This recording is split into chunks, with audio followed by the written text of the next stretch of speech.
ವೀಕ್ಷಕರೇ, ಭಕ್ತಿನಮನ ಕಾರ್ಯಕ್ರಮಕ್ಕೆ ನಿಮಗೆಲ್ಲರಿಗೂ ಸ್ವಾಗತ. ನಾವೀಗ ಆದಿಪರ್ವ 2ನೆಯ ಸಂಧಿಯಲ್ಲಿ ಇದ್ದೇವೆ. ಮುಂದಿನ ಷಟ್ಪದಿಗೆ ಹೋಗೋಣ. ಭರತನ ದುಷ್ಯಂತ ನಿಂದವಾ ತರಸಿದನು ತತ್ಪೂರ್ವ ನೃಪರಿಂ ಹಿರಿದು ಸಂದನು ಬಳಿಕ ಭರತ ವಂಶವ್ಯಾಪ್ತಿಯಲಿ ಭರತು ಸೋನು ಸುಹೋತ್ರನಾಥನ ವರಕುಮಾರಕ ಹಸ್ತಿನಾಪುರಿಗೆ ಹೆಸರಾಂತ ನಿಂದವೇ ನೃಪತಿ ಕೇಳೆಂದ. ಈ ಪದ್ಯದ ನೇರ ಅರ್ಥ: ದುಷ್ಯಂತ ಮಹಾರಾಜನ ಮಗನಾದ ಭರತನು ಅಪ್ರತಿಮ ಪರಾಕ್ರಮಿ. ಅವನು ತನ್ನ ಶತ್ರುಗಳ ಸೈನ್ಯವನ್ನು ಸಂಪೂರ್ಣವಾಗಿ ಗೆದ್ದೆನು. ಅವನ ನಂತರ ಅವನ ವಂಶವು ಬಹಳವಾಗಿ ಬೆಳೆಯಿತು. ಆ ವಂಶದಲ್ಲಿ ಸುಹೋತ್ರ, ಪವನಜ ಮುಂತಾದ ಶ್ರೇಷ್ಠ ರಾಜರು ಬಂದರು. ಮುಂದೆ ಅದೇ ವಂಶದ ಹಸ್ತಿ ಎಂಬ ರಾಜನು ಹಸ್ತಿನಾಪುರ ಎಂಬ ನಗರವನ್ನು ನಿರ್ಮಿಸಿ ಅದಕ್ಕೆ ಪತಿಯಾದನು, ಅಂದರೆ ರಾಜನಾದನು. ಎಲೈ ಜನಮೇಜಯ ರಾಜನೇ, ನಿನ್ನ ಪೂರ್ವಜರ ಈ ಕಥೆಯನ್ನು ಕೇಳು ಎಂದು ವೈಶಂಪಾಯನ ಮುನಿಗಳು ಇಲ್ಲಿ ವಿವರಿಸಿದರು. ಮುಂದಿನ ಪದ್ಯ, ಅಂದರೆ ಹಿಂದಿನ ಪದ್ಯ ಮತ್ತು ಮುಂದಿನ ಪದ್ಯ, ಇದಕ್ಕೆ ಕಂಟಿನ್ಯೂಷನ್ ಇದೆ. ಸೊ ಇನ್ನೊಂದು ಪದ್ಯಕ್ಕೆ ನಾವು ಹೋಗೋಣ. ವರಕುಮಾರರ ಪಂಕ್ತಿಯಲಿ ಸಂವರಣನಾತೆಗೆ ಸೂರ್ಯಪುತ್ರಿಗೆ ಕುರು ಮಹೀಪತಿ ಜನಿಸಿದನು. ಬಳಿಕೆಯಾಯ್ತು ಕುರುವಂಶವರ ಪರಂಪರೆಯೊಳ್ ಪ್ರತೀಪನು ಧರಣಿ ಪಿತಾಯನ ತನಲಿ.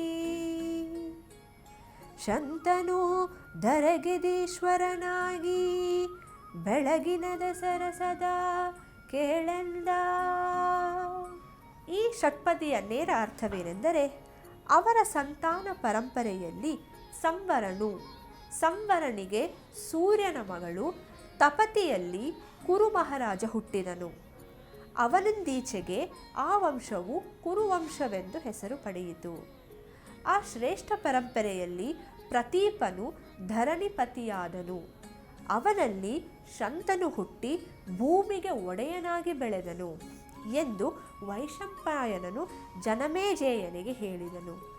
ಇಲ್ಲಿ ನಾವು ನೋಡಬಹುದು, ಇಲ್ಲಿ ಸೂರ್ಯನ ಅಂದರೆ ಸಂವರನ ಪರಂಪರೆಯಲ್ಲಿ ಸೂರ್ಯನ ಮಗಳು ಅಂದರೆ ತಪತಿ, ಇಲ್ಲಿ ಈ ಸೂರ್ಯನ ವಂಶವನ್ನು ನಾವು ತೆಗೆದುಕೊಳ್ಳುತ್ತಿದ್ದೇವೆ.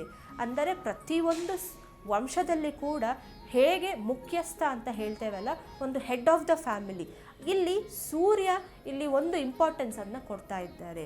ಸೊ ಈ ಪದ್ಯದ ಮುಖಾಂತರ ಕುಮಾರವ್ಯಾಸನು ಒಂದು ಸೂರ್ಯವಂಶ ಅನ್ನೋ ಒಂದು ಪದಕ್ಕೆ ತುಂಬ ಸೊಗಸಾಗಿ ವಿವರಣೆಯನ್ನು ನೀಡಿದ್ದಾರೆ. ಮುಂದಿನ ಷಟ್ಪದಿಗೆ ಹೋಗೋಣ. ಸರಸಿಜಾಸನ ಕೊಟ್ಟ ಶಾಪದಿ ಅರಸಿಯಾದಳು, ಗಂಗೆ ಬಳಕಿಯಬ್ಬರಿಗೆ ಮಕ್ಕಳಿಗೆ ವಸುಗಳೆಂಟು ವಸಿಷ್ಠ ಶಾಪದಲ್ಲಿ ನಿರಪರಾಧಿಗಳೇಳು ಜನಾಂತರಕ್ಕೆ ಮರಣವ ಕಂಡುರುಳಿದಂ. ಗಿರುವು ಭೂಲೋಕದಲ್ಲಿ ಬಲಿದುದು ಭೀಷ್ಮನಾಮಾವಳಿ. ಈ ಪದ್ಯದ ನಿಖರವಾದ ಅರ್ಥವೇನೆಂದರೆ, ಬ್ರಹ್ಮಣ ಅಂದರೆ ಸರಸಿಜಾಸನ ಶಾಪದಿಂದಾಗಿ ಗಂಗೆಯ ಭೂಲೋಕದಲ್ಲಿ ಮಾನವ ರೂಪದಲ್ಲಿ ಅಂದರೆ ಸರಸಿಯಾದಳು ಹುಟ್ಟಬೇಕಾಯಿತು. ಅದೇ ಸಮಯದಲ್ಲಿ 8 ಜನ ವಸುಗಳು ಅಂದರೆ ಅಷ್ಟವಸುಗಳು 8 ಕೂಡ ಶಾಪಗ್ರಸ್ತರಾಗಿ ಮನುಷ್ಯ ಜನ್ಮ ಪಡೆದಬೇಕಾಯಿತು. ಗಂಗೆಯು ಶಾಂತನು ಮಹಾರಾಜನನ್ನು ವಿವಾಹವಾಗಿ ಹುಟ್ಟಿದ 7 ಮಕ್ಕಳನ್ನು ಅಂದರೆ ನಿರಪರಾಧಿಗಳಾದ ವಸುಗಳನ್ನು ಶಾಪ ವಿಮೋಚನೆಗಾಗಿ ನದಿಯಲ್ಲಿ ವಿಸರ್ಜಿಸಿದಳು. ಆದರೆ 8ನೇ ಮಗನಾಗಿ ಉಳಿದವನೇ ಈ ಭೀಷ್ಮ. ಆತನು ಭೂಲೋಕದಲ್ಲಿ ಅತ್ಯಂತ ಬಲಿಷ್ಠನಾಗಿ ಭೀಷ್ಮ ಎಂಬ ಹೆಸರಿಂದ ಪ್ರಸಿದ್ಧನಾದನು. ಇಲ್ಲಿ ನಾವು ನೈಜ ಜೀವನದ ಉದಾಹರಣೆಯನ್ನು ತಗೊಳ್ಬೇಕಾದರೆ ಬಂಗಾರ ಮತ್ತು ಬೆಂಕಿ. ಚಿನ್ನವನ್ನು ನಾವು ಹೇಗೆ ಬೆಂಕಿಯಲ್ಲಿ ಸುಟ್ಟಾಗ ಅದು ಹೆಚ್ಚು ಶುದ್ಧವಾಗುತ್ತದೆಯೋ ಹಾಗೆಯೇ ಶಾಪ ಎಂಬ ಕಷ್ಟದ ಹಾದಿಯಲ್ಲಿ ಬಂದ ಭೀಷ್ಮರು ಅಪ್ಪಟ ಬಂಗಾರದಂತಹ ಚರಿತ್ರೆಯನ್ನು ಹೊಂದಿದ್ದರು. ಮುಂದಿನ ಆದಿಪರ್ವಕ್ಕೆ ಹೋಗೋಣವೆ. ಶಾಪ ಹಿಂಗಿತು ಸುರ ನದಿಗೆ ಬಳಿಕ ಪರಾಕ್ರಮಿ ಭೀಷ್ಮ ಶಂತನು, ಭೂಪತಿಗೆ ಮಗನಾಗಿ ಬೆಳದಿನಿ ಕಲ ದಿಕ್ತಟವ ಭೂಪ ಕೇಳೈ, ಉಪರಿನಿಚರ ವಸುರೂಪ ಗರ್ಭವು ಮೀನ ಬಸುಹಳಿ ವ್ಯಾಪಿಸಿತು, ಜನಿಸಿದುದು ಮಿಥುನವು ಮತ್ಸ್ಯ ಜಠರದಲ್ಲಿ. ಈ ಪದ್ಯದ ಅರ್ಥವೇನೆಂದರೆ, 7 ಮಕ್ಕಳನ್ನು ನದಿಗೆ ಬಿಟ್ಟ ನಂತರ ಗಂಗೆಗೆ ಶಾಪ ವಿಮೋಚನೆವಾಯಿತು, ಅಂದರೆ ಶಾಪ ಹಿಂಗಿತು. ಆದರೆ 8ನೆಯ ಮಗನಾದ ಪರಾಕ್ರಮಿ ಭೀಷ್ಮನು ಶಂತನು ಮಹಾರಾಜನಿಗೆ ಮಗನಾಗಿ ಉಳಿದು ತನ್ನ ಕೀರ್ತಿಯಿಂದ ಎಲ್ಲ ದಿಕ್ಕುಗಳನ್ನು ಬೆಳಗಿದನು. ಇಲ್ಲಿ ಕತೆ ಮತ್ತೊಂದು ತಿರುವು ಪಡೆಯುತ್ತಿದೆ. ಉಪರಚರ ವಸುವಿನ ತೇಜಸ್ಸು ಮೀನಿನ ಹೊಟ್ಟೆಯನ್ನು ಸೇರಿ ಅಲ್ಲಿ ಒಂದು ಗಂಡು ಮತ್ತು ಒಂದು ಹೆಣ್ಣು ಮಗು, ಅಂದರೆ ಇಲ್ಲಿ ಮಿಥುನ ಜನಿಸಿದೆವು. ಆ ಹೆಣ್ಣು ಮಗುವೆ ಮುಂದೆ ಬರುವ ಸತ್ಯವತಿ. ಇನ್ನು ನಾವು ರಿಯಲ್ ಲೈಫ್ ಎಕ್ಸಾಂಪಲ್ಸನ್ನು ನೋಡಬೇಕೆಂದರೆ ಕಮಲ ಮತ್ತು ಕೆಸರು.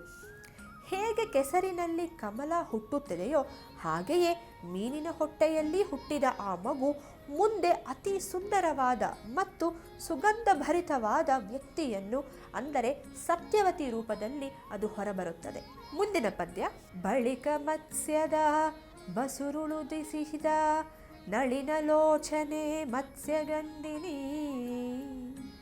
ಬೆಳವು ತೀರ್ದಿಹಳು ಸಂಗವಾಯಿತು ಪರಾಶರಾವೃತಿಯ ಬಳಿಕ, ಯೋಜನ ಗಂಧಗಂಧರಿಯಲ್ಲಿ ಧಿಳಿದ ನಭ್ರಾಶ್ಯ ಮನುಹುಂಪಿಂಗಳ, ಜಠರಾಪ ಬಿದ್ದ ವೇದವ್ಯಾಸ ಮುನಿರಾಯ. ಈ ಪದ್ಯದ ನಿಖರವಾದ ಅರ್ಥವೇನೆಂದರೆ, ಮೀನಿನ ಹೊಟ್ಟೆಯಿಂದ ಬಂದ ಆ ಮಗು, ಅಂದರೆ ಸತ್ಯವತಿ, ನೋಡಲು ಸಾಕ್ಷಾತ್ ದೇವತೆಯಂತಿದ್ದಳು. ಅವಳ ಮೈಯಿಂದ 1 ಯೋಜನದಷ್ಟು, ಅಂದರೆ ಸುಮಾರು 13 ಕಿಲೋಮೀಟರ್ ದೂರದವರೆಗೆ ಸುಗಂಧ ಹರಡುತ್ತಿತ್ತು. ಇದೇ ಸಮಯದಲ್ಲಿ ಪರಾಶರ ಮುನಿಯ ಅನುಗ್ರಹದಿಂದ ವೇದವ್ಯಾಸರು ಜನಿಸಿದರು. ಸರಳ ಅರ್ಥ: ಸತ್ಯವತಿ ಕೇವಲ ಒಬ್ಬ ಬೆಸ್ತನ ಮಗಳಲ್ಲ, ಅವಳು ದೈವೀ ಅಂಶದಿಂದ ಬಂದವಳು. ಅವಳ ಸೌಂದರ್ಯ ಮತ್ತು ಸುಗಂಧ ಇಡೀ ನದಿ ತೀರವನ್ನೇ ಆವರಿಸಿತ್ತು. ಒಂದು ನೈಜ ಜೀವನದ ಉದಾಹರಣೆಯನ್ನು ತೆಗೆದುಕೊಳ್ಳೋಣ. ಒಂದು ಕಾಡಿನಲ್ಲಿರುವ ಶ್ರೀಗಂಧದ ಮರ ಹೇಗೆ ತನ್ನ ಸುಗಂಧದಿಂದ ಇಡೀ ಪರಿಸರವನ್ನು ತನ್ನತ್ತ ಸೆಳೆದುತ್ತೆಯೋ ಹಾಗೆಯೇ ಸತ್ಯವತಿಯ ಗುಣ ಮತ್ತು ರೂಪ ಆ ಕಾಲದ ರಾಜ ಮಹಾರಾಜರನ್ನು ಸೆಳೆಯುವಂತಿತ್ತು. ಅಂದರೆ ಇಲ್ಲಿ ನಿಮಗೆ ಒಂದು ಮೀನಿಂಗ್ ಏನು ಬರುತ್ತೆ ಅಂದರೆ, ನಾವು ಮನುಷ್ಯರನ್ನು ಅವರ ಹುಟ್ಟಿನಿಂದ ಅಳೆಯಬಾರದು, ಅವರ ಗುಣದಿಂದ ಅಳೆಯಬೇಕು ಎಂಬುದಕ್ಕೆ ಮೀನಿನ ಹೊಟ್ಟೆಯಲ್ಲಿ ಹುಟ್ಟಿ ಇಡೀ ಲೋಕಕ್ಕೆ ಸುಗಂಧ ಬೀರಿದ ಸತ್ಯವತಿಯೇ ಸಾಕ್ಷಿ.